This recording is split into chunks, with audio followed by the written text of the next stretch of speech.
वैसे जीव के स्वरूप में दुख नहीं है, इस संसार में भी दुख नहीं है। कहाँ है दुख बताइए? कहीं मिलता है दुख? दिखाई देता है? सब कुछ तो दिखाई देता है, लेकिन दुख कहीं ऐसा दिखता हो, या किसी दुकान पर बिकता हो, या किसी पेड़ पर फलता हो, या आकाश से टपकता हो, या जमीन से फूट कर निकल पड़ता हो, ऐसा होता नहीं है। तो सदगुरु कबीर साहब जी कहते हैं दुख उत्पन्न होने के सिर्फ दो कारण हैं, न हमारे स्वरूप में दुख है, न संसार में दुख है। फिर भी हमारे मन में दुख की अनुभूति होती है। इसका कारण है कि हमारे मन में अपने स्वरूप का बोध नहीं है।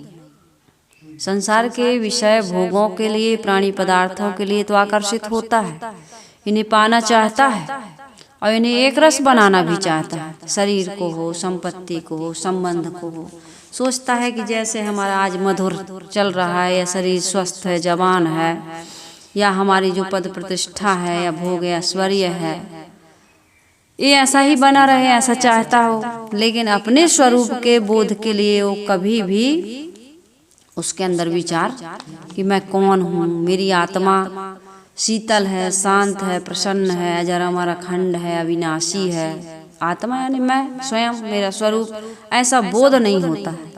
इस कारण से दुखी होता है। और दूसरा कारण बता रहे हैं, हमारे जीवन में स्वरूप का बोध ना होने से, अपने स्वरूप का अज्ञान होने से आदमी अपने जीवन में क्या करता है? दोष धारण कर लेता है। दोष, तो वो दोष कैसे धारण करता है? दोष किसे कहा जाता है? किसको सदगुरु कबीर साहब जी दोष कह रहे हैं? इसकी चर्चा आज सदगुरु कबीर साहब जी के इस पद में होगी।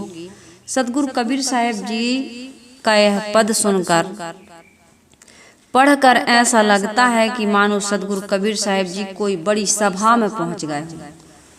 मान लीजिए जहाँ कोई कथा चल रही हो, सत्संग चल रहा हो, प्रवचन हो रहे हो, बहुत सारे लोग वहाँ इकट्ठे हैं। वहाँ जाकर के सदगुरु कबीर साहब जी इस प्रकार की चर्चा करते हैं। क्या चर्चा करते हैं? उसको इस पद में हम सदगुरु कबीर साहब जी ने जो पद बोला है उसको आपके बीच रखने का प्रयास कर रही हूँ, और उस पर थोड़ी सी चर्चा भी होगी विस्तार से। तो आइए हम सभी लोग पहले क्या करते हैं? पद गा लेते हैं। सदगुरु कबीर साहब जी भीड़ में जाकर कह रहे हैं, है कोई गुरु ज्ञानी जगत उलट वेद बूझे। साहब बड़े उलट बासियां कह रहे हैं यहाँ। साहब कह रहे है कोई गुरु ज्ञानी जगत उलट वेद बूझे। अब साहब यहाँ शुरू कर रहे हैं, पानी में पावक बरे अंधही आँखी न सूझे। गाय तो नाहर खायो हरनी खायो चीता। काग लंगर फांदी के बटेर बाज जीता। मूस तो मजारी खायो स्यार खायो स्वाना। आदि को देश जाने तासुबे सवाना। एक ही दादुर खायो पाँचही भुवंगा। कहीं कबीर पुकारी है दो एक संगा। कितनी अद्भुत बात कह रहे हैं सदगुरु कबीर साहब जी। है कोई गुरु ज्ञानी जो जगत उलट वेद बूझे। वेदों में क्या है? ज्ञान की बात है ना। यहाँ सदगुरु कबीर साहब जी कह रहे हैं वेद में ज्ञान की बात है। कोई ऐसा श्रेष्ठ ज्ञानी है संसार से जो लौट करके आत्मज्ञान, तत्व ज्ञान, स्वरूप ज्ञान, निज स्वरूप का बोध समझे?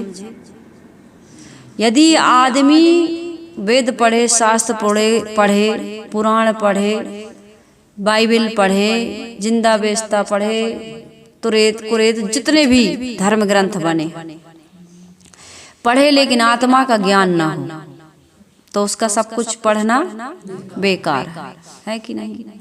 जैसे मुर्दे का खूब श्रृंगार कर दो, लेकिन मुर्दे की शोभा उस श्रृंगार से नहीं होती है। मुर्दे की शोभा तब तक है जब तक वो मुर्दा नहीं, उसमें जान है, इंसान की शोभा। तो इसी प्रकार से हमारा सब कुछ जानना तब सार्थक होता है जब हमें अपने स्वरूप का बोध, मैं कौन हूँ। और यही ज्ञान नहीं है तो कोरे कागजों को कागज का ज्ञान प्राप्त कर लेने से हमारे जीवन में कोई बड़ी भारी उपलब्धि जानकारी तो हो जाती है, लेकिन हमारे जीवन में जानकारी बस से कोई लाभ नहीं होता। जानते बहुत है लेकिन आचरण में नहीं ला रहे हैं। पहली बात तो हम अभी अपने स्वरूप को ही नहीं जाने, संसार का तो खूब बोध प्राप्त किया, ज्ञान प्राप्त किया, इससे क्या लाभ? तो सदगुरु कबीर साहब जी कह रहे हैं, कोई ज्ञानी, श्रेष्ठ ज्ञानी जो संसार से लौटकर ज्ञान तत्व एवं निज स्वरूप को समझे। मानो कोई भीड़ हो, कबीर साहब पहुंच गए हो और अचानक साहब ने पूछ लिया हो भीड़ से, अरे इसमें कोई श्रेष्ठ ज्ञानी है जो जगत से उलटकर, अर्थात जगत से उलटकर संसारिकता से लौटकर, आदमी तो संसारिकता में ही पड़ा है, कहीं भी जाता है, संत के यहाँ, महात्मा के यहाँ, या कोई भी धार्मिक अनुष्ठान करता है, नदी में नहाता है, चुनरी चढ़ाता है ना, चुनरी चढ़ रही आजकल, नर्मदा नदी को चुनरी चढ़ा रहे हैं लोग, नदी को यहाँ से साड़ी लेके जाएंगे गांव-गांव से, खूब अभी अभी ये नया प्रचलन चला है, सब साड़ी पकड़े पकड़े जाएंगे लेडीज और वहां जाकर के नर्मदा मैया को वहां चढ़ा देती, उड़ा देती, वो नदी आपकी साड़ी पहनेगी। विचार नहीं, विवेक नहीं। जड़ को, मूर्ति को आप नहलाते हैं, धुलाते हैं, खिलाते हैं, पिलाते हैं, अगरबत्ती लगाते हैं, होम धूप करते हैं, सब कुछ कर रहे हैं, लेकिन उस जड़ मूर्ति में क्या चेतना है? पेड़ में, पहाड़ में, नदी में, सूर्य में, चांद में, सितारों में, ये जड़ प्रकृति में शक्ति है, क्रिया हो रही है, इनमें ज्ञान नहीं है। बाढ़ आएगी तो बहा के ले जाएगी, ओले गिर सकते हैं, भूकंप आ सकता है, भूचाल आ सकता है, आग लग सकती, कुछ भी हो तो आप अग्नि देवता को खूब सुमरिए, आग बुझने वाली नहीं है। तो इस प्रकार से सदगुरु कबीर साहब जी कह रहे हैं, ये जो कुछ भी आप कर रहे हैं, जड़ मूर्तियों की पूजा या और भी धार्मिक जितने भी लोग अनुष्ठान कर रहे हैं, ये भी किस लिए कर रहे हैं पता है? फसल अच्छी, फसल में कोई रोग न लगे, है ना, और दुकान की उन्नति हो, हमारे घर में पुत्र हो जाए, कोई रोग न हो, व्याधि न हो, मुकदमा में विजय हो जाए, तरह तरह की मतलब भौतिक लाभ के लिए ही आदमी, या हमने जो कुछ गलत कर्म कर दिए, हे भगवान उसके कर्म फल भोग से बचा लेना, इसलिए कर रहे हैं। तो साहिब कह रहे हैं तो तुम संसारिकता ही में लगे, हमारे जीवन के दोष घट जाए, दुर्गुण घट जाए, जो विषयों के प्रति आसक्ति है, मोह ममता है, ईर्षा है, द्वेष है, परनिंदा पर चर्चा में हमारा मन हमेशा डूबा हुआ है, ये हमारा इसके विषय में कभी सोचता है आदमी, ये दूर हो जाए। पर स्त्री पर पुरुष पर हमारी कुदृष्टि न जाए, पर धन के बारे में भी आदमी खूब, दूसरे का धन खूब ज्यादा दिखता है और अपना हमेशा कमी लगी रहती है, और दूसरे का बहुत ज्यादा दिखता है और उसी में जलते हैं। तो इस प्रकार का हमारे जीवन में जो विकार है, अपनी पत्नी किसी लायक नहीं है, लेकिन पड़ोसी की पत्नी बड़ी सुंदर लग रही, अपना बेटा तो बिल्कुल जीरो है और सामने वाली पड़ोसन के बेटा बड़ा हीरो लगता है। ऐसे ही हो रहा है ना हम सबके मन में। तो इस प्रकार के हमारे जो गंदी आदत है, गंदी सोच है, स्वभाव है, वो हमारा दूर हो जाए। हमारा गंदा स्वभाव है ऐसा कोई कहता है? कोई कहता है? हम गाली देते हैं तो हे भगवान, जब गाली देने की आदत छूट जाए, तम्बाकू खाने की आदत छूट जाए, शराब पीने की आदत छूट जाए, अब हम मुर्गा नहीं खाएं भगवान, कोई जीव को न सताए, अच्छा आदत छूट जाए, इसके लिए पूजा करने जाते हैं कोई? हम तो मुर्गा, मछली, दारू, शराब, व्यसन, व्यभिचार करते जाएं, हे भगवान आपकी कृपा बनी रहे। तो सदगुरु कबीर साहब जी कह रहे हैं कि भैया ऐसे में तुम्हारा हमारा काम बनने वाला नहीं है। कर्म सुधारो, कर्मों को अपने सुधारोगे भाई, तो तुम पर जुल्म है न ईश्वर खुदाई। यदि बुरे कर्म करना तुम छोड़ दो, और तुम्ही ने करना शुरू किया है, ईश्वर की सत्ता बिना, है ना, उसकी सत्ता बिना हे प्रभु मंगल मूल, पत्ता हिल सकता नहीं, खिले न कोई फूल। तो भगवान गलत चाहता है क्या? हम बीड़ी पीने लगे, भगवान ने कहा था। शराब पीने लगे, भगवान ने, भगवान की प्रेरणा से। वही छुड़ाएंगे तब छूटेगा साहब। तो उन्होंने पिलाई है क्या? पिया तुमने और छुड़ाएगा वो कैसे? पाप किया तुमने, वो काटेगा कैसे? तो सदगुरु कबीर साहिब जी कह रहे हैं, है कोई गुरु ज्ञानी जगत उलट वेद बूझे। है कोई श्रेष्ठ ज्ञानी जो जगत से उलटकर संसारिकता से लौटकर वेद को समझता हो, ज्ञान तत्व एवं निज स्वरूप का विवेक करता हो। वस्तुतः श्रेष्ठ ज्ञानी कौन है? जो जगत से लौटकर वेद को समझता है। सदगुरु कबीर साहिब जी यहाँ वेदों को आदर देते हैं। सदगुरु कबीर साहिब जी वेद कहते हैं ज्ञान को, जीव का स्वरूप ही ज्ञान स्वरूप है। यदि जीव के स्वरूप को आदमी समझना चाहे, कहे कि भाई सब कुछ का तो गुण धर्म आकार होता है, जीव का क्या आकार, क्या गुण, क्या धर्म, कैसा स्वरूप है? तो ज्ञान गुण ज्ञान धर्म ज्ञान आकार ज्ञान स्वरूप ही है।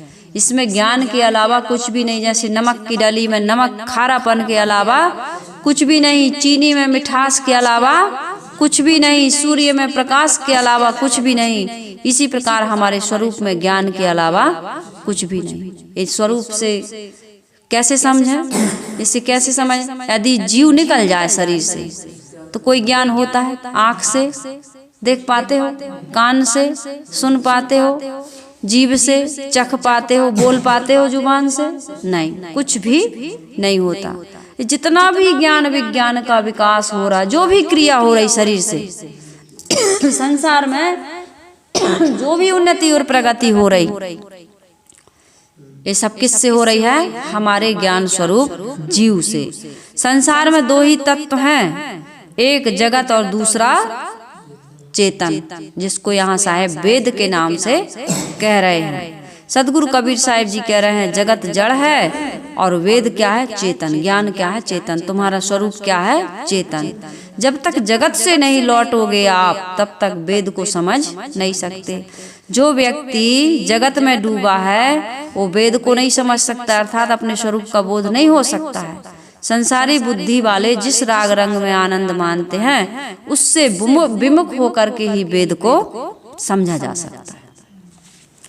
कबीर मन तो एक है, भावे तहाँ लगाओ। ओ भावे गुरु की भक्ति करो, भावे विषय कमाओ। कबीर साहब कह रहे हैं बंधुओं, मन तो हमारे पास एक ही है। अब इस एक मन से चाहे विषयों की कमाई कर लो और चाहे राम का भजन कर लो। भजन क्या है? अपने स्वरूप का पहले तो परिचय हो और दूसरा उसमें स्थिति। तो उसमें स्थिति के लिए क्या करना है? भजन करना। भजन क्या है? जितने विकार आज तक बना के रखे हैं, दोष दुर्गुण बुराइयां, उनको त्यागो। यही भजन है। अपने आप को बुराइयों से निकाल लेना, छुड़ा लेना, विकारों से ऊपर उठ जाना। लोग कहते हैं अवतार होता है, अवतार ऊपर से नीचे उतरना।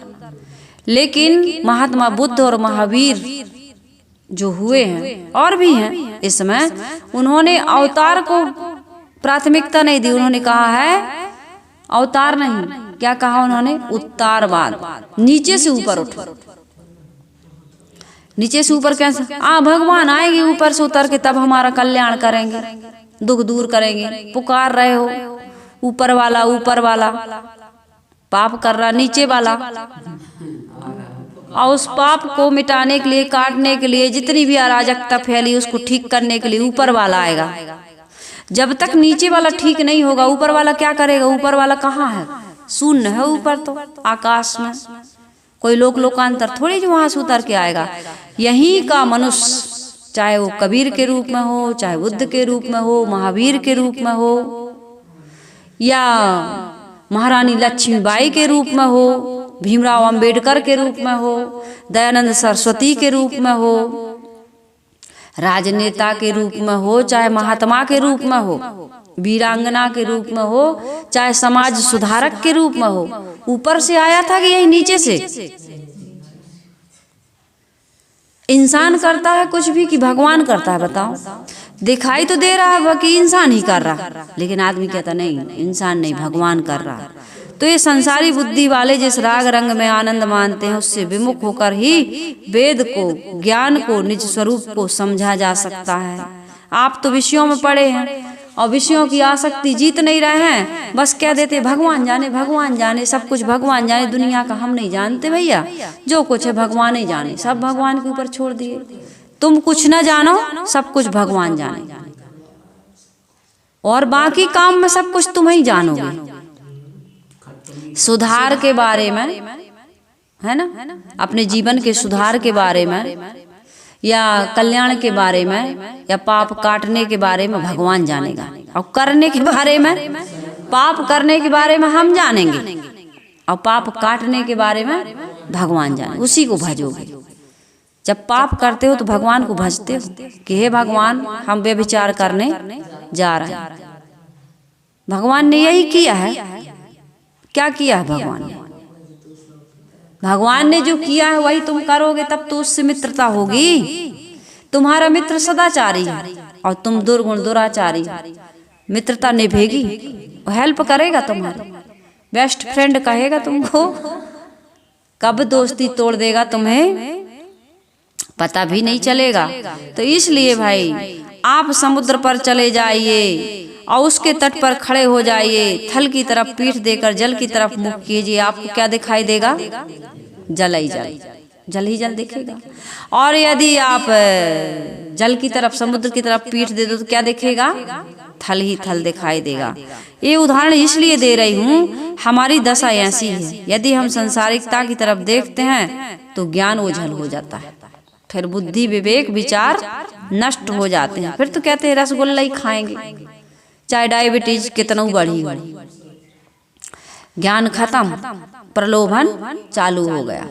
इंजेक्शन लगा लेंगे, दवाई खा लेंगे, नागपुर चले जाएंगे। लेकिन हमको तो भैया गुलाब जामुन खाना, अब सामने ही रखी, लेकिन गुलाब जामुन से पीठ दे लो तो क्या देखेगी? बीमारी। हटाओ भैया इसको, गुलाब जामुन को हम नहीं खाएंगे, नहीं देखेंगे। तो इसी प्रकार से यदि हम संसारिकता की तरफ देखते हैं तो ज्ञान ओझल हो जाता है। ये विषयों का प्रलोभन आदमी के ज्ञान दीपक को बुझा देता है। इसलिए तो कहते हैं जंगल में चले जाओ, इसलिए तो कहते हैं आश्रम में चले जाइए। घर गृहस्थी को, अपने पुत्र परिवार धन संपत्ति को त्याग करके गांव को, जिला को, प्रांत को छोड़ के चले जाते हैं ना लोग। घर त्याग दिया, इसलिए त्याग दिया, हठपूर्वक त्याग किया कि अभी समन की स्थिति में नहीं आए तो जबरदस्ती हठपूर्वक दमन कर दो। दिखेगा ही नहीं, सुनेगा ही। अपनों में हमारा जो मन हमने अपना मान लिया है ना, वहाँ हमारा मन आकर्षित होता है। लोग तो सब कहीं हैं, ये संसार जो यहाँ है वैसा संसार हर कहीं, लेकिन हमारा मन वहाँ अपना नहीं मानता। पड़ोसी के घर में मृत्यु हो जाए तो नहीं रोएंगे और कहेंगे बल्कि अच्छा मर गया, इससे बड़ी अड़चन थी। और अपने घर का मर जाए, चाहे रोज पीटता हो, पति शराब पी के रोज पीटता हो, यदि वो मर जाए तो रोगे कि नहीं रोगे? क्यों रोगे? रोज मारता था, शराब पीता था, परेशान करता था। हमारा पति था, हमारा बेटा था, तो ये आपने मान लिया इसलिए आपको दुख मिल रहा। हमने मान लिया इसलिए हम दुखी हैं। तो यहाँ पर सदगुरु कबीर साहिब जी कह रहे हैं, संसारिकता मन में रखने वाला आदमी अपनी चेतना में नहीं लौट सकता। हमने संसारिकता को जगह दे दी। अपने अंतःकरण में हमने क्या किया? संसारिकता को जगह दे दी। पुत्र को, परिवार को, धन संपत्ति, जहाँ जहाँ मन लगा है सब कहीं। एक काल में एक साथ दोनों नहीं रहेंगे। प्रेम गली यति सांकरी तामे दो ना समाए। यदि आपको आत्मा से प्रेम करना है तो संसार से मोह घटाना ही पड़ेगा। मन तो एक ही है, एक ही चीज रहेगी। सदगुरु कबीर साहिब जी कहते हैं, वही श्रेष्ठ ज्ञानी है जिसने संसारिकता से, दुनिया के राग रंग से पीठ दे दी हो और अपने वेद स्वरूप, अपने चेतन स्वरूप में वो निरंतर लीन रहता है। इससे क्या लाभ होगा?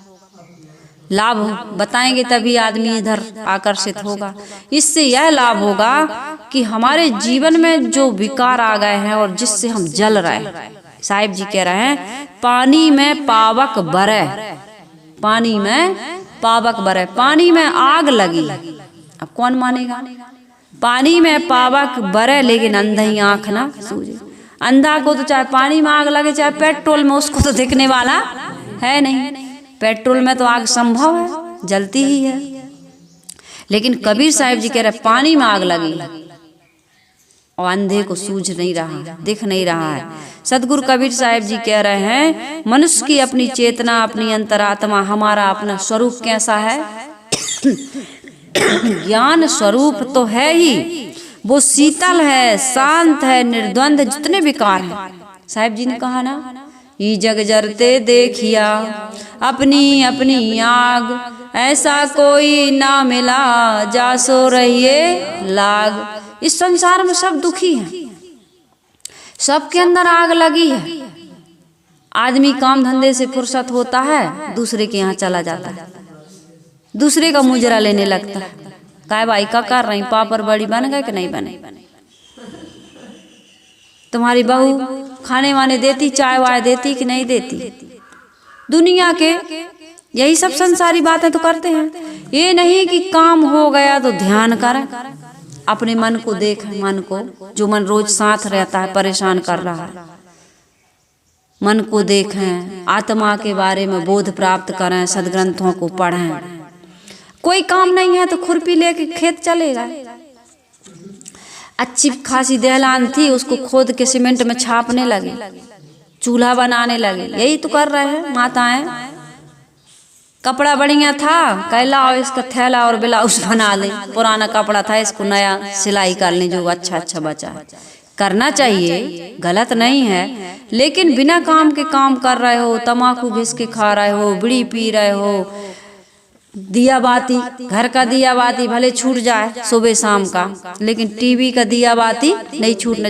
टीवी में तुम समय बर्बाद कर रहे हो, समय बर्बाद कर रहे हो कि नहीं। टीवी में, मोबाइल में रील्स देख रहे हो, शॉर्ट वीडियो देख रहे हो, थोड़ा थोड़ा थोड़ा थोड़ा देखते देखते घंटों बिता देते हो। समय को जो बर्बाद करता है। एक व्यक्ति पड़ा था, यहाँ से लेटा, सिर खुजला रहा था, क्या कर रहा है, कहे अरे समय को बर्बाद कर रहा हूँ। कहे क्यों, कहे इसने मुझे बर्बाद किया, इसलिए मैं समय को बर्बाद कर रहा हूँ। समय ने मुझे बर्बाद किया, इसलिए मैं समय को, और जो समय को बर्बाद करेगा वो व्यक्ति जरूर बर्बाद होगा। ये समय बड़ा कीमती है। अनमोल तेरा जीवन यूं ही बिता रहा है, किस ओर तेरी मंजिल किस ओर जा रहा है। अनमोल तेरा जीवन यूं ही गंवा रहा है। अति आवश्यक जो कार्य हों अपनी शांति के लिए, अपने कल्याण के लिए, समाज के सुधार के लिए, समाज की सेवा के लिए, वही उसी में समय दो। बाकी निरर्थक क्रियाओं में समय देने की आवश्यकता। चौराहे पे जाके बैठकर दूसरों की भीड़ को देखने की जरूरत नहीं है। किसी के घर पड़ोसी के यहाँ काम से जाओ, बिना काम के रोज आदत बना करके जाने की जरूरत नहीं है। कोई अत्यंत आवश्यक है तो फोन लगाओ। ये जियो वाले ने आदमी को सुख से जीने का तरीका बिल्कुल छीन लिया। अब फ्री है, रिचार्ज करवा लिए, 1 महीना, 3 महीना, 28 दिन, जितने दिन का होता है सब जानते हैं, और खूब बात कर रहा है। अब थोड़े में जरूरत की बात नहीं हो रही। अब तो पूरी रामायण भागवत हो रही कि नहीं हो रही। बिना मतलब के काम हुआ, बस फोन लगा दिया, ईयरफोन लगा के कान में ठूस के, और बढ़िया काम भी करते जा रहा है, फोन भी। सब्जी में डबल नमक डल गया, कोई पता नहीं, घर में लड़ाई हो रही। ये सारी चीजें आदमी ये निरर्थक क्रियाएं कर रहा है कि नहीं कर रहा। यही पानी में पावक भरे, अंधई आंख न सूझे। अब जिंदगी हमारी उलझ गई। अब हमारे अंदर विकार आ गए, मोह आ गई, चिंता, शोक, राग द्वेष की आग, क्रोध की आग। अस्त व्यस्त जीवन जिएंगे तो घर में, परिवार में झगड़ा तो होगा ही, मन में अशांति तो फैलेगी ही। साहिब कह रहे, अरे भूले मन समझ के लाद लदनिया, इतना क्यों सोचते हो, क्यों बोलते हो, क्यों बटोरते हो। तन की भूख तने कहे तृप्त पाओ या शेर। कितनी अलमारी में साड़ियां भरी, गोदरेज में कितनी साड़ियां, घर में कितना कबाड़ है, कितने पैसे तुमने बटोर लिए, लेकिन आज भी तृष्णा वैसे ही की वैसी बनी है। विचार तो करो, क्या तृष्णा खत्म हुई? देखने, सुनने, भोगने, सूंघने, चखने की जो तुम्हारे मन में लिप्सा थी, चंचलता थी, आकर्षण था, वो मिटा कि नहीं मिटा? क्योंकि अब हम बुढ़ापे की ओर, मृत्यु की ओर जा रहे हैं, छोड़ने का समय आ रहा है और आदमी पकड़ते जा रहा है। इसलिए साहब कह रहे तुम्हारे अंदर आग जल रही। आदमी 50-55 का होता है तब कहीं वो इस लायक हो पाता है कि अब हम सुख से जिएंगे, सुख से रहेंगे, खाएंगे पिएंगे। तो आदमी ना बरस 50 कमर भई टेढ़ी, खाट पे जाए डरे, उम्र सब धोखे में, जन्म सब धोखे में खोए दियो। उस समय गाता है। अब तुम भोगने लायक नहीं बचे, कमाते ही कमाते तुम्हारा जीवन स्वाहा हो गया और जाने का समय उसको पता चल गया ना, नोटिस पे नोटिस आ गया। अब जाने का समय आ गया। अरे इतना इसीलिए कमाया है, जाने के लिए? दांत टूट गए, घुटनों में दर्द है, कहीं जाया नहीं सकते, भैया ले चलो भागवत में, अरे भैया ले चलो भागवत में। अब कोई भागवत में भी ले जाने वाला नहीं है। और मान लीजिए मान गए नाती या बेटा, तो चल जल्दी जल्दी तैयार हो, अब तुम्हें पड़ोसन को ले जाना था, किसी के साथ जाना था, अचानक से कहे तो हड़बड़ हड़बड़ चले गए। फिर चले गए तो छोड़ के आ गए, फिर लेने जाएंगे। अब देख रहा है लेने आ रहा है नहीं आ रहा है, कौन के साथ जाए।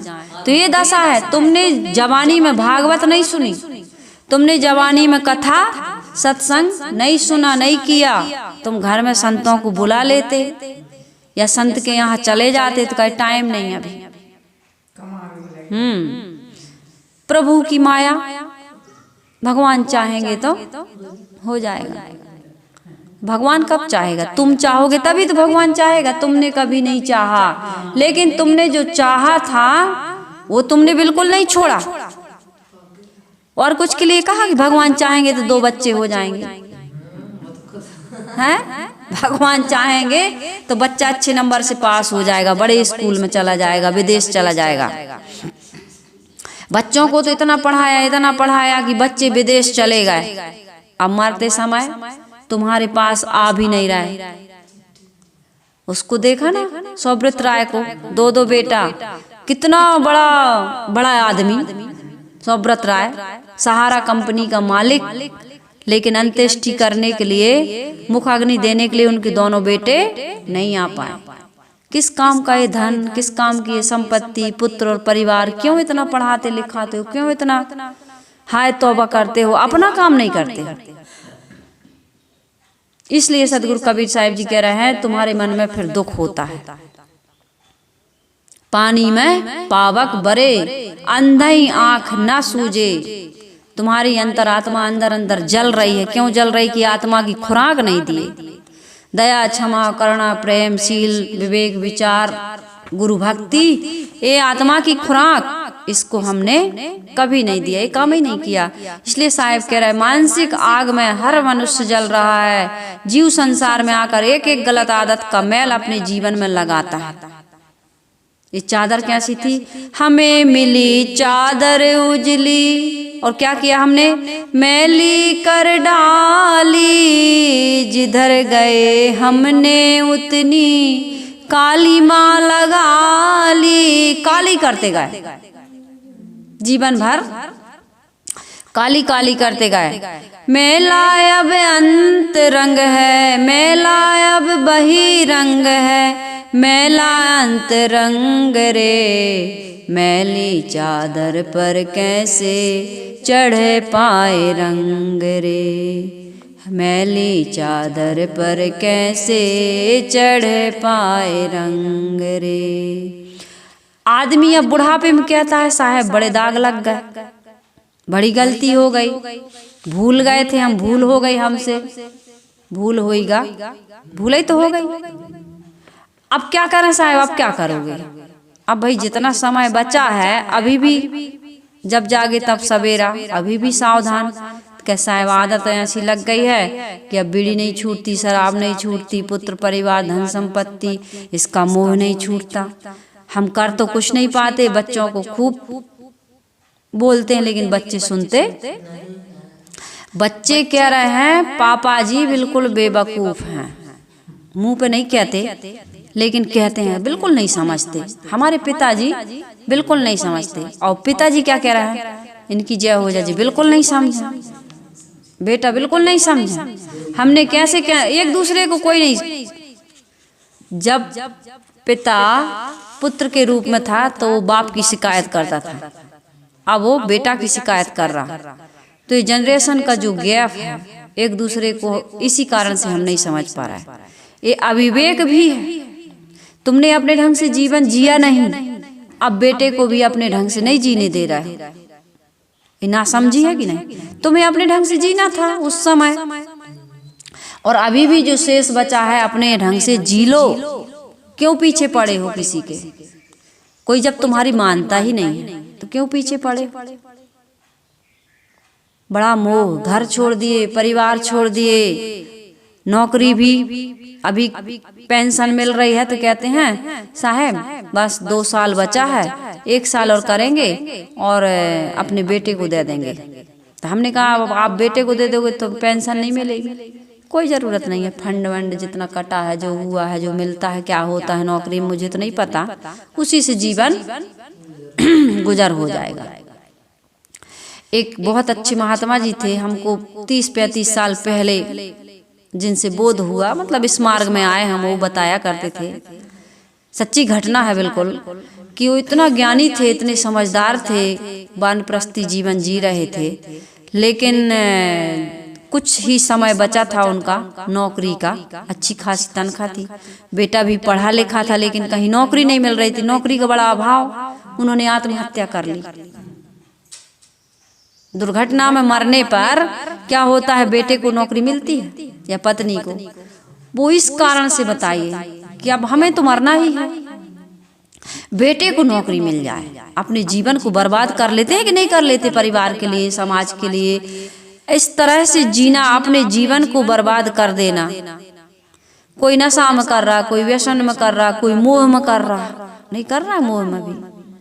ये नौजवान, ये नवयुवतियां मोह में अपने घर को, परिवार को, माता पिता को छोड़ के चली जाती है कि नहीं चली जाती? माता पिता का कितना अरमान रहता है।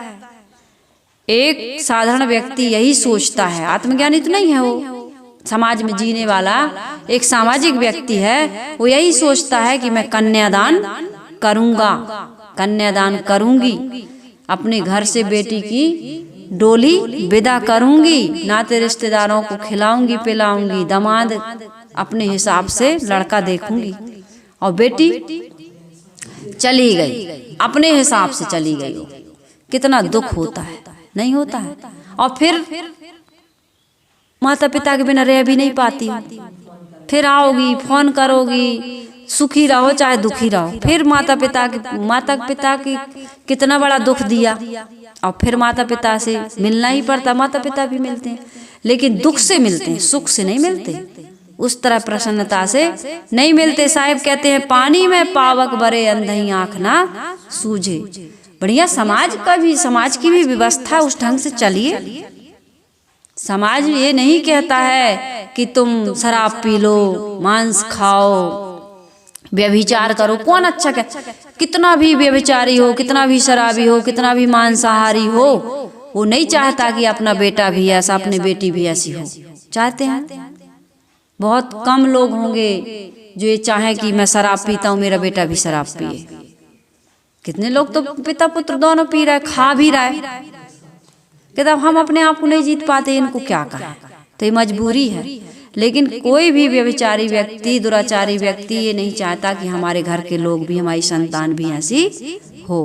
तो इसलिए साहिब कह रहे हैं अपने जीवन को बर्बाद मत करो। यदि तुम अमुक से बैर विरोध ना करते तो तुम्हें द्वेष की आग क्यों, उसमें जलना क्यों पड़ता? हम तो अपने अविवेक से ना हुए दुख को बनाते हैं। ये जितना भी हमारे जीवन में दुख आ रहा है, इसको बनाने वाले कौन? हम स्वयं। कैसे बनाते हैं? गंदी आदत से, लेकिन आंख फूटी है, विवेक की आंख नहीं है।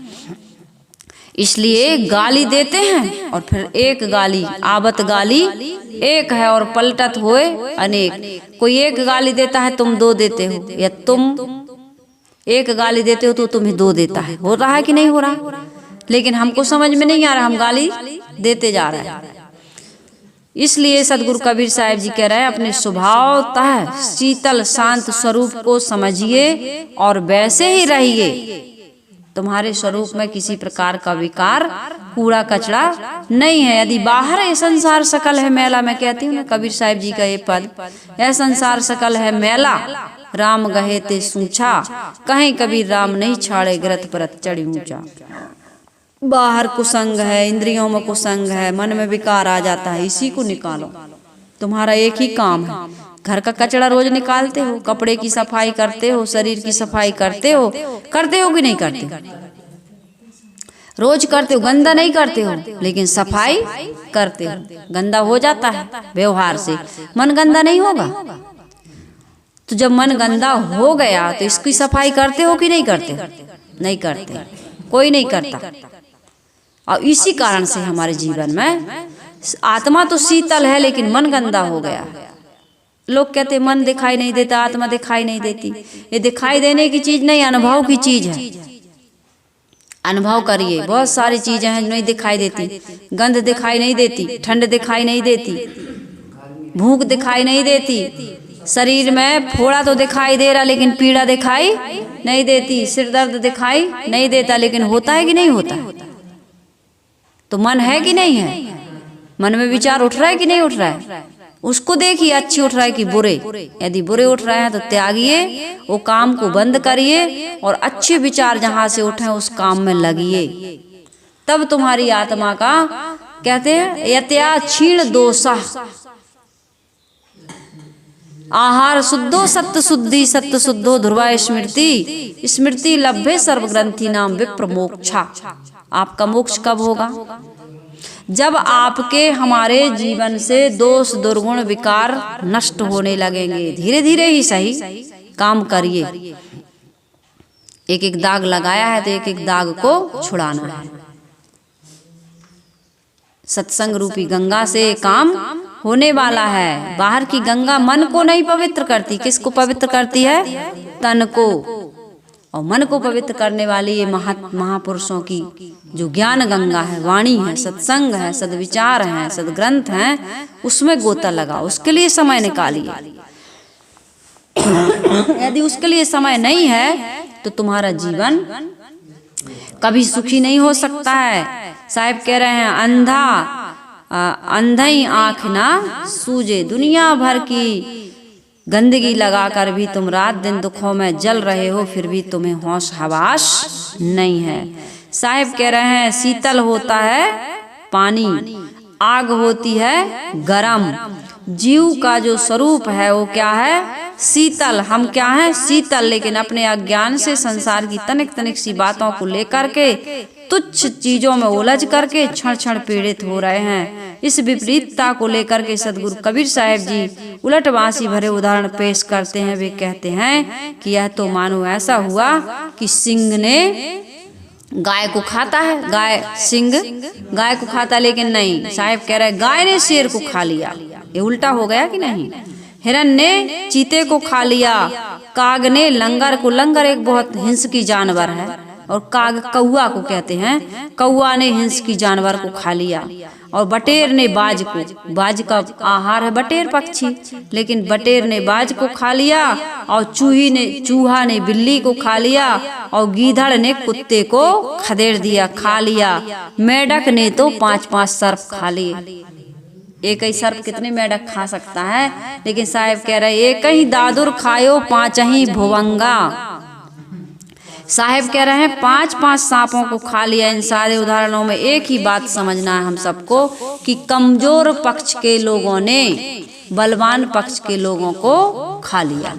अर्थात क्या समझना है हमको? यहाँ पर अभिप्राय यह है कि हृदय में जो दुर्गुण है तथा सद्गुण है, दोनों दो दल हैं। एक सद्गुण का दल और एक दुर्गुण का दल। स्वभाव से दुर्गुण दल जो है वो दुर्बल है, दुर्गुण का दल जो है पक्ष है वो दुर्बल है, और सद्गुण का दल है जो पक्ष है वो सबल है। आदमी सदाचार में जीवन भर रह सकता है, लेकिन दुराचार में जीवन भर। क्रोध थोड़े समय के लिए आता है, जीवन को अस्त व्यस्त कर देता है। आंधी तूफान थोड़े समय के लिए आती है, लेकिन सब कुछ को नष्ट भ्रष्ट कर देती है। लेकिन शीतल शांत वायु हर समय चलती है। इसी प्रकार से हमारे मन में काम और विचार को लें। काम अंधकार रूप है और विचार प्रकाश रूप है। काम की दशा में आदमी कुछ क्षण रहता है और जीवन भर के लिए दुख पा जाता है, नहीं पा जाता। लेकिन आदमी ब्रह्मचर्य से सदाचार से जीवन भर रह सकता है और सुखी रह सकता है। लेकिन ऐसा नहीं रह पा रहा है। जो स्थिति सुख दे रही है उस स्थिति में जीवन भर नहीं रह पा रहा आदमी।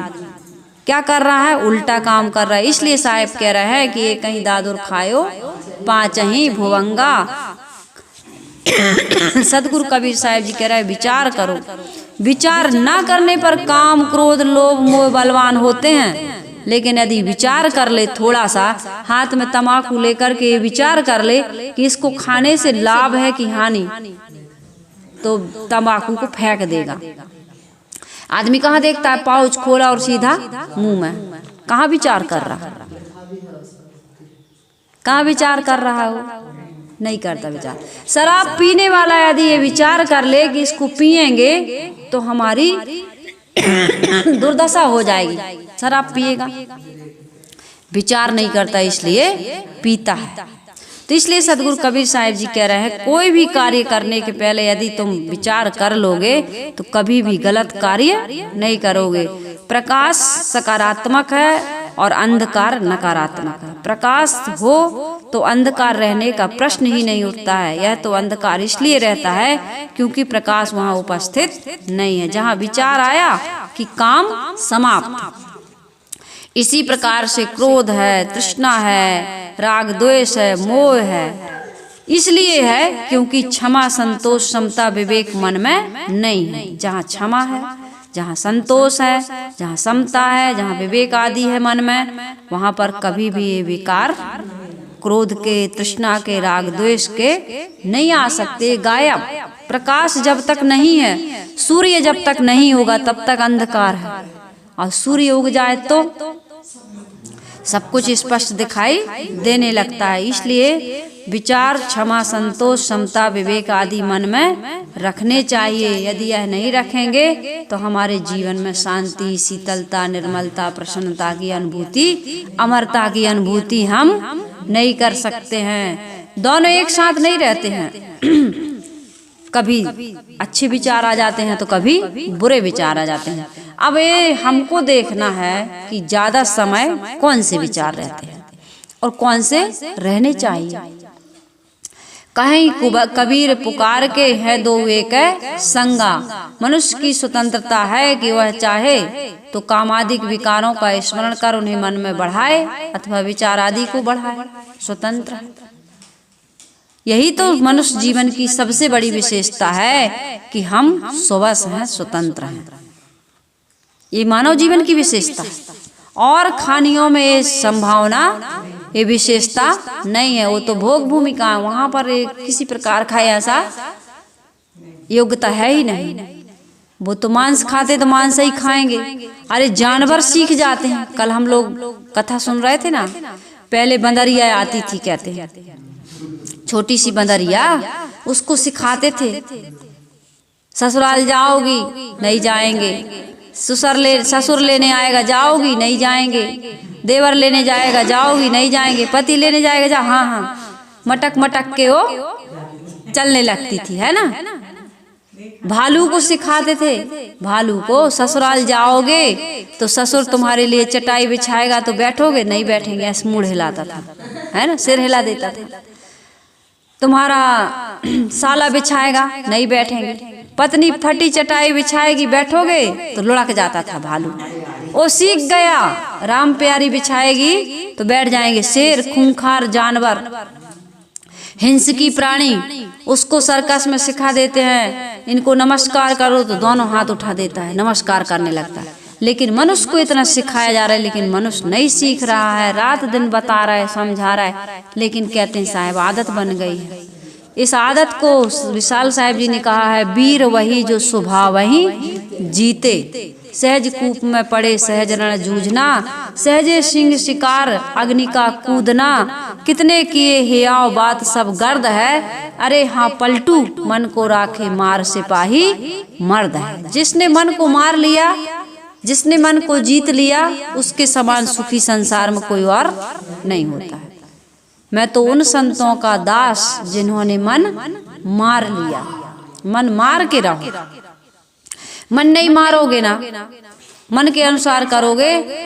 आदमी एक दिन पूरा मन के अनुसार कर ले, एक दिन क्या 1 घंटा, उसकी मट्टी पलीत हो जाएगी। मन को मार मार के रह रहे हो कि नहीं रह रहे हो, लेकिन ऐसा मन नहीं मार पा रहे हो कि जिससे मन को कभी मारना ही ना पड़े। तो ऐसा मन को मार करके हम सबको रहने की आवश्यकता है। मन की गंदी चाल को समझने की आवश्यकता है। एक ही काम करना है, दुनिया को नहीं, अपने मन को बस में करना है। दुनिया कोई वस्तुओं को सुंदर नहीं बना सकते, लेकिन मन को सुंदर बना सकते हैं। शरीर को जवान नहीं बना सकते, शरीर को सुंदर नहीं बना सकते। ब्यूटी पार्लर में जाके कुछ समय के लिए सुंदर बनाते हैं, लेकिन यदि अच्छे विचार आ गए तो मन को हमेशा हमेशा के लिए हम सुंदर बना सकते हैं। 6वीं पंक्ति में सदगुरु कबीर साहिब जी बहुत अच्छी बात कह रहे हैं, बहुत मार्मिक बात कह रहे हैं। साहिब कह रहे हैं, आदि को उद्देश्य जाने तासु वेश बाना। जो आदि का उद्देश्य जानता है उसका वेश बाना सफल है। आदि शब्द के मुख्य 2 अर्थ होते हैं। किसी कालखंड के आरंभ को भी आदि कहते हैं और मूल को भी आदि कहते हैं। यहाँ किस चीज के लिए आदि कह रहे हैं सदगुरु कबीर साहिब जी? सदगुरु कबीर साहिब जी आदि कह रहे हैं मनुष्य के मूल उद्देश्य को। मनुष्य का मूल उद्देश्य क्या है? दुखों से अत्यंत निवृत्ति, कभी भी हमें दुख ना मिले, कभी भी मरना ना पड़े, कभी भी हम परतंत्र ना हो। यही तो आदमी का मूल उद्देश्य है। तो जो साधना करना चाहता है, जो साधक है, अत्यंत दुखों की निवृत्ति जो व्यक्ति चाहता है, उसको क्या करना होगा? उस प्रकार से अपने जीवन में आचरण करना होगा, तभी ये मानव जीवन सफल और सार्थक है। हर प्राणी दुख से छूटना चाहता है। मानव प्राणी ही विवेक संपन्न है, इसलिए दुख से छूटने में वो समर्थ है। ये बहुत बड़ा पद है, इसलिए मैं आप लोगों का भी समय हो जाता है। लोगों के पास आज की दुनिया में सब कुछ है, समय कम है। तो सदगुरु कबीर साहिब जी यही बता रहे हैं कि भाई दुख से निवृत्ति चाहते हो, जो व्यक्ति दुख से निवृत्ति चाहता है वो दोषों को देखे और देख करके उनको त्यागे।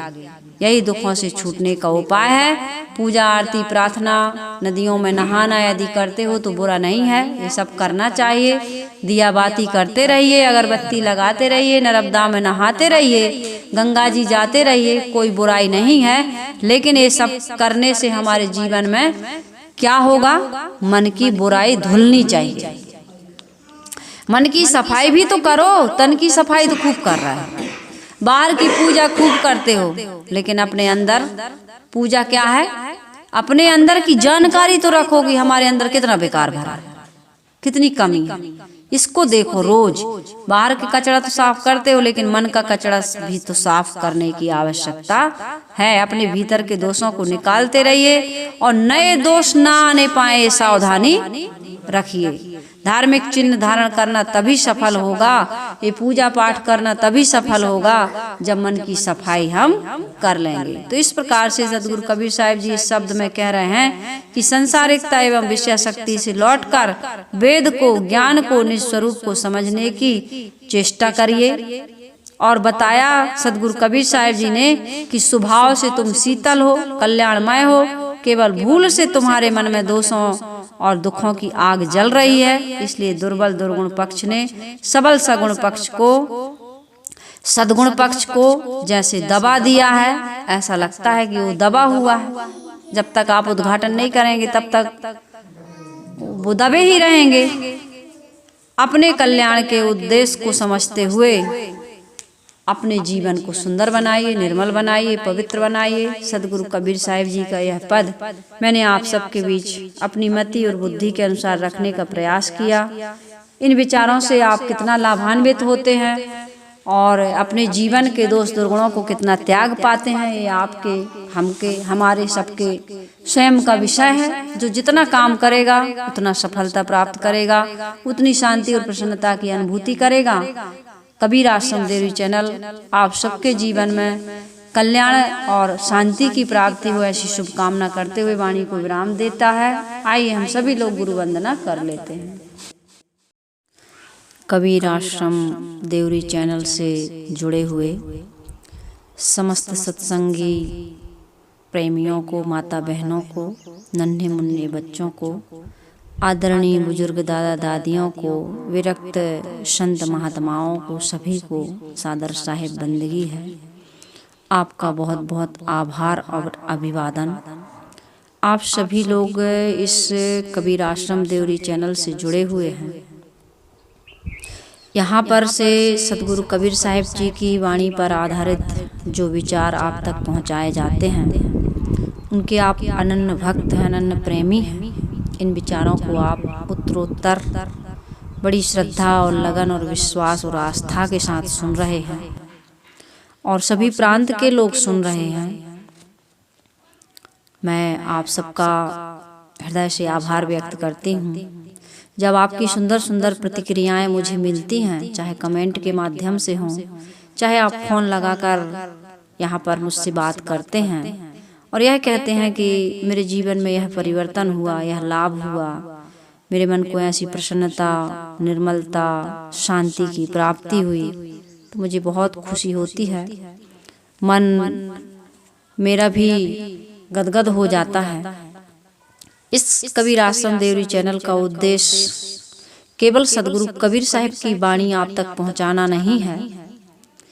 इस चैनल के, इस आश्रम के और भी उद्देश्य हैं और वे उद्देश्य क्या हैं, थोड़ा एक दो उद्देश्य मैं आपके बीच रखूं, क्योंकि आप इस कबीर आश्रम के आप परिवार के सदस्य हैं। तो आप जैसे जानते हैं कि नहीं जानते, मैं आपको अवगत कराऊं। यहाँ पर 17x24 का हॉल था और ऊपर पर एक भंडार, स्टोर रूम और बेडरूम था। कुल मिलाकर 3 रूम, एक लेट बाथ ऊपर, एक लेट बाथ नीचे। तो यहाँ पर पिछले साल गर्मियों की छुट्टियों में 3 बेटियां आईं जो पढ़ने वाली थीं, अभी भी पढ़ रही हैं वो। तो वो अप्रैल के महीने से लेकर के जून के महीने तक, जब तक कबीर जयंती का प्रोग्राम यहाँ नहीं हुआ, तब तक वो यहीं रहीं। तो जगह का बहुत अभाव होता था, गर्मी थी, अप्रैल से लेकर जून तक बहुत गर्मी रहती है, ऊपर में रहना असंभव होता है। तो हमारे यहाँ ना अच्छा सा कोई भंडार रूम था, ना स्टोर रूम था, ना नहाने के लिए या लेट बाथ, कुछ भी नहीं था। 17x24 का जो हॉल था, उसी में हम साध्वियाँ, 4 साध्वियाँ, 5 साध्वियाँ, 3 बेटियाँ और बाहर से कुछ माता बहनें आ जाती थी, कोई भक्त आ जाते थे। तो उसी हॉल में हम लोग सोते थे, खाते थे और उसी हॉल में अध्ययन करते थे और सत्संग भी वहीं होता था। तो बड़ा अभाव का अनुभव हुआ और ये संकल्प लिया गया, सभी का ऐसा विचार बना कि एक हॉल बनाया जाए और बड़ा सा किचन बनाया जाए, स्टोर रूम बनाया जाए, लेट बाथ बनाया जाए। तो अभी 33x44 का हॉल, 18x14 का एक बड़ा सा भंडार, 8x8 का स्टोर रूम, एक पोर्च, 2 लेट बाथ यहाँ पर बन रहे हैं। और जिसकी मैंने आपसे चर्चा की थी कि मुझे आपका सहयोग चाहिए, तो संतों ने, भक्तों ने, हमारी माता बहनों ने और इस YouTube चैनल ने मेरा सहयोग किया। कुछ मेरे पास भी पैसा था पहले से, तो वो सारा पैसा यहाँ पर इस आश्रम में लगाया जा रहा है और करीब 3500 वर्ग फुट उसका छत पड़ेगा। तो लेंटर लेवल हो चुका है आश्रम अब इसमें मार्च के महीने में इसमें लोहा की कसाई होगी, लेंटर की तैयारी होगी, जो शायद अप्रैल तक डले। लेकिन लेंटर के पहले जो लोहा मंगाया जाएगा, जो सीमेंट मंगाया जाएगा, जो यहाँ पर गिट्टी और रेत मंगवाई जाएगी, उसके लिए मुझे आप सबके सहयोग की आवश्यकता है। और मुझे विश्वास है कि छत्तीसगढ़ के हों, उत्तर प्रदेश के हों, हरियाणा, पंजाब या उड़ीसा के हों, झारखंड के हों, बिहार के हों, गोरखपुर के हों, हिमाचल प्रदेश से हों, गुजरात से हों, जयपुर राजस्थान से हों, मध्य प्रदेश से हों, चाहे दिल्ली हरियाणा से हों, बिहार से हों, मस्कट से भी मुझे सहयोग मिला है। शिकागो से भी एक हमारे अनन्य प्रेमी भक्त हैं, उन्होंने भी मुझे सहयोग किया है। जम्मू से भी, हरिद्वार से, नेपाल से अभी तक लोग जुड़े हैं, लेकिन कोई सहयोग नहीं मिला है। बाकी सब जगह से सहयोग मिला, लेकिन नेपाल से कुछ भी सहयोग नहीं मिला है। तो मेरा ये निवेदन है कि आप यदि इस आश्रम के स्थायी सदस्य हैं और ये चाहते हैं कि हमारी साध्वी विरक्त साध्वी बहनों के लिए आश्रम बने और यहाँ पर छोटी छोटी बच्चियाँ गर्मी की छुट्टी में आएं, यहाँ संस्कार ग्रहण करें, सुबह जल्दी उठ कर के यहाँ जो व्यवहार के कार्य हैं उनको सीखें, निर्मलता और पवित्रता के साथ रहनी और आचरण और पवित्रता के साथ जीवन व्यवहार कैसे जिया जाता है, कैसे संत महापुरुषों के संदेशों से, उनके आदर्शों से हमारे जीवन को हम सुंदर बनाएं, हमारी बच्चियों को अच्छे संस्कार मिलें। कभी कोई माता बहनें घर गृहस्थी परिवार से थक कर कोई ऐसे पवित्र माहौल में आकर के 2 दिन 4 दिन रुकना चाहें, तो उसके लिए जो ये आश्रम बन रहा है, हम उन माता बहनों का, उन साध्वी बहनों का, उन पढ़ने वाली बेटियों का एक आधार स्तंभ बन सकें। इस पावन पुनीत में यदि आपका हमें सहयोग मिल रहा है और इस कार्य को करने में आप हम सबको सक्षम बनाने में थोड़ा सा सहयोग कर पाते हैं, जिससे जो बने। मैं व्यक्तिगत किसी के फोन पर नंबर लगाकर आपको परेशान करने का उद्देश्य मेरा नहीं है। मेरा केवल आपसे यही निवेदन है, यही प्रार्थना है, गुजारिश है कि आपसे जो बन सके अपने खर्च से, अपनी कमाई से जो आप यहाँ पैसा सहयोग कर सकते हैं, मुझे ये नंबर है, मैं नंबर दे रही हूँ, इस नंबर पर पहले कांटेक्ट करिए और उसके बाद में आप चाहें तो बैंक का खाता नंबर ले लें या गूगल पे करें या फ़ोन पे करें, जिस तरह से भी। मैंने कहा कि शिकागो से और मस्कट से भी मेरे पास पैसा आया है। आप किसी भी प्रांत के किसी भी कोने से, किसी भी जगह से घर बैठे मेरे पास अपना सहयोग भेज सकते हैं। और कभी आप जब पूछेंगे कि मैंने जो सहयोग भेजा तो मैंने कितना भेजा, कब भेजा, आप अपने संतोष के लिए फ़ोन लगा सकते हैं। यहाँ पर नोट होता है, रसीद बनती है, आपको दिखाया जाएगा और आप जब मिलेंगे तो आपको बताया जाएगा या फ़ोन के द्वारा भी बताया जाएगा। तो आप पहले मुझे फ़ोन करिए, फ़ोन के बाद में मैं आपको अपना प्राइवेट नंबर दूंगी। उस नंबर पर आप पहले मुझे 10 रुपया 1 रुपया डाल करके पहले कंफर्म करिए।